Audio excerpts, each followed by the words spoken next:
Curt and Preeti here from ConvoDating.com to talk more about dating mishaps, missteps, and misalignments. Hey, Curt, I know one of your biggest pet peeves is when people have a laundry list of what the other person must have on their dating profile. Tell us what grinds your gears about coming across a woman's profile who has a list of 20 things that the person must have in order to date her, and what's the healthier way of going about that? Well, Preeti, it's funny you should ask because, when a guy is going through some of the lists of must haves and must do's, the first thing is entitlement, right? Like, who is this person I don't even know telling me, here's the 20 things you do this, don't talk to me if you do that, or don't call me and you need to be this.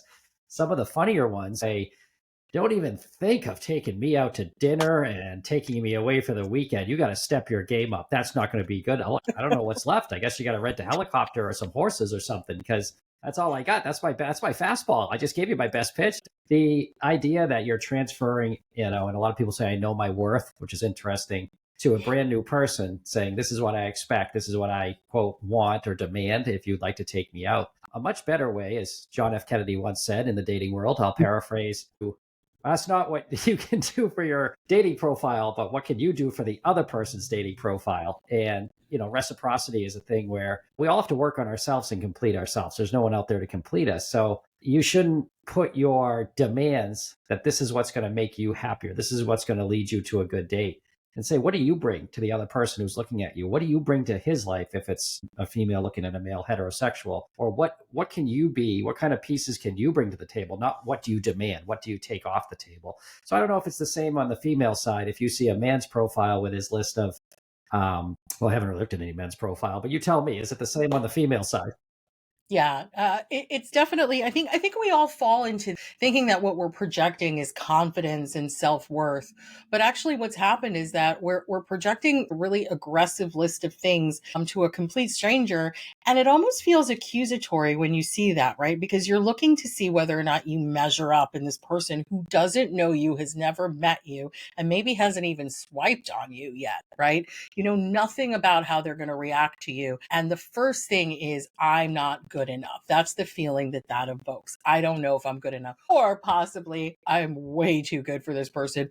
Who does he or she think they are, right? But leading in this aggressive way is off-putting, and that's one thing. But the other thing, I think you're completely right in that when we're talking about actual self-worth and self-confidence, is it really this laundry list of things that we think are good about ourselves? I mean, are we first of all holding ourselves up to the same standards? Do we bring those things to the table as well? That's a really important question to answer.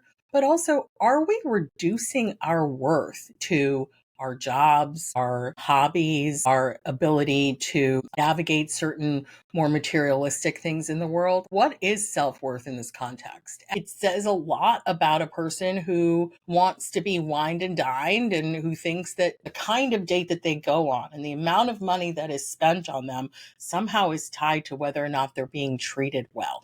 We're missing the Mm. point. It's not hard for somebody with some money to throw money around and make you feel like you're worthy of it. But is that person actually putting in the time to get to know you? Are they being a good friend to you?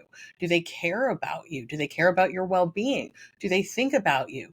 Do they want to bring things to your life that makes your life happier and better? Do they want to ease some of the uncomfortable things that we deal with on a day-to-day basis? Or are they actually there to get to know you and build something with you? Or are they there to wine you and dine you and say all the right things? I think a lot of women learn this lesson the hard way. I'll speak for myself. I know I did.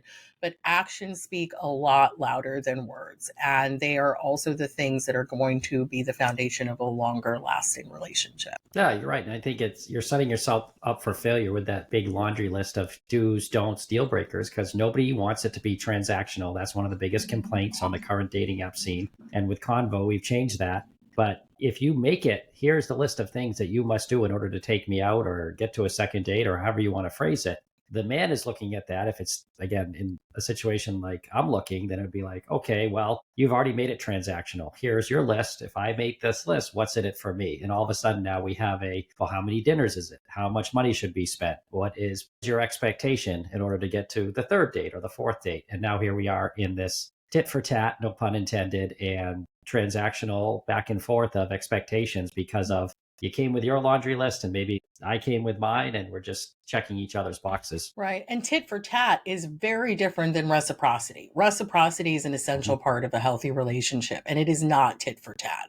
What it is genuine desire to participate and give of yourself in a relationship. And sometimes that does mean material things. Sometimes that does mean taking somebody out, but it's not the only thing. See on the boards that women often fall into the trap of mothering and maybe providing for the person that they're dating in a way that makes them really uncomfortable.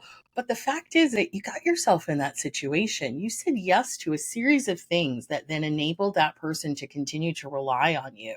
And here it is. We have the agency and the power to move through our lives differently from the mistakes that we've made in the past. We don't need to bring those mistakes in terms of our own behavior into new relationships.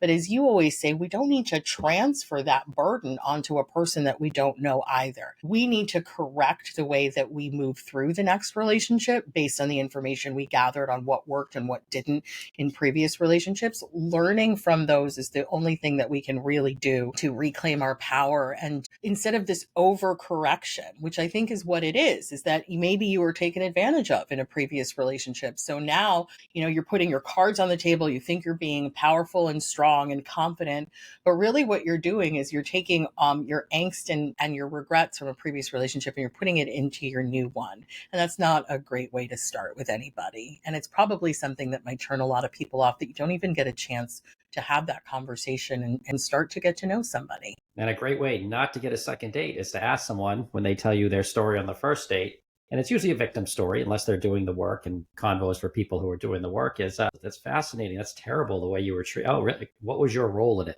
Yeah. It's a great way not to get a second date, because it's basically asking, like, okay, you got yourself in this position, whatever the story you just heard. And that he either took advantage of you, like you said, or he was acting out his own traumas. But what was your role? Enabler. That's Right. a big one. You let it get to a point where you just couldn't take it anymore, and not setting up healthy boundaries, even on day one when you meet somebody, about, how you're going to communicate, how often you're going to meet, what are the expectations. So working on yourself, that's a big Convo thing. And what you bring to the date or the party is an interesting, section we developed with the questions. So I think it's going to be a really fresh way to look at a relationship and what you bring to it. Like, you're trying out for the team. If you do that, you don't go up to the coach and say, what can this team do for me? Why should I try out? You tell the coach, here's what I'm good at. Let me try out. Changing that mindset to kind of earning it every day, which you have to do in a relationship, whether it's one day or 10 years down the road. And that question, what's your role in it? It's actually a question that I started asking about a year and a half into online dating, where I wasn't really getting far with people. And I couldn't, and I realized that we all have our sad stories to tell, and we do commiserate on the pain of past relationships. I mean, we're all in this online dating world because something didn't work. And there's a ton of disappointment and regret and pain that comes with that. And that can be shared, and that could actually be part of how a couple moves together to make sure that they don't do those things to one another. I understand that you are upset when something happens, and I choose not to do that. I'm very cautious of that because I put your needs and your feelings as a priority in my life. So that's one way of moving through it. So I learned to ask the question, so what was your role in all of that?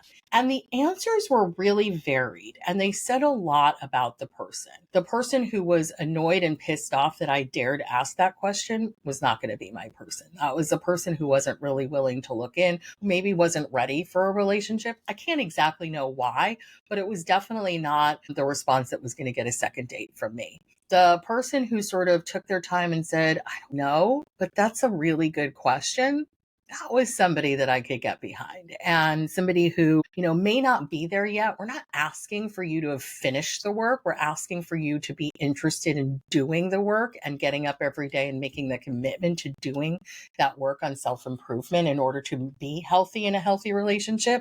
But the expectation isn't that you're done and dusted, and that you know everything now and you're some sort of relationship expert. Is that you're willing, right? You're willing to learn, you're willing to grow. And that in a healthy relationship, people grow together or else they grow apart. So, Curt, I agree. Konvo Dating, how do we get in touch with you about Convo? Go to konvodating.com, put your email in. You'll get early access and some beta testing and maybe some MVP feedback on what you think of basically stripping the entire dating app infrastructure down and rebuilding it, not just putting a coat of paint on it, not just putting a little twist on the end that's a little bit different, but all the same. It looks a lot different. It feels a lot different. And the questions and the mindset are a lot different in there too. So konvodating.com, put your email in now, get on the list for early access. And as we get updates and beta out there, you'll be one of our testers. Sounds great. Thanks so much, Curt.